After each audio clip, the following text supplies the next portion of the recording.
Hello everyone, आज करणार आहोत पालक पनीर। पॅनमध्ये थोडं पाणी घालायचं, त्यामध्ये मीठ घालायचं आणि पालक टाकायची।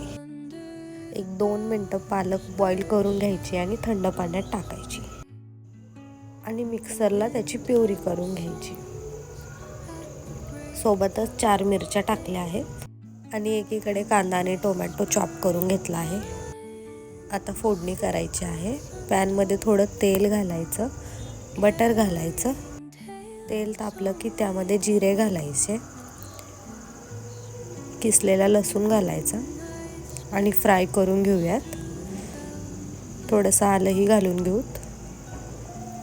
कांदा घालायचा आहे, टोमॅटो घालायचा, याला छान फ्राय करून घेऊयात। आता मसाले घालून घेऊत। हळद, लाल तिखट, धनेपूड आणि थोडा गरम मसाला घालायचा। तेल सुटलं की त्यामध्ये आपण पालकची प्युरी केलेली टाकून घेऊयात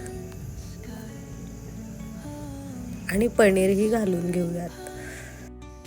आता चवीनुसार मीठ घालायचं, गरम मसाला घालायचा, थोडंसं पाणी घालायचं आणि एक वाफ काढून घेऊयात। आता आपण तडका करणार आहोत। तडका पॅनमध्ये थोडं तेल घालायचं, त्यामध्ये लसूण, बेडगी मिरची असं घालून ही फोडणी भाजीवर टाकायची। थोडीशी कसुरी मेथी घालणार आहोत आणि सर्व केल्यावर छान फ्रेश क्रीम टाकायची आहे।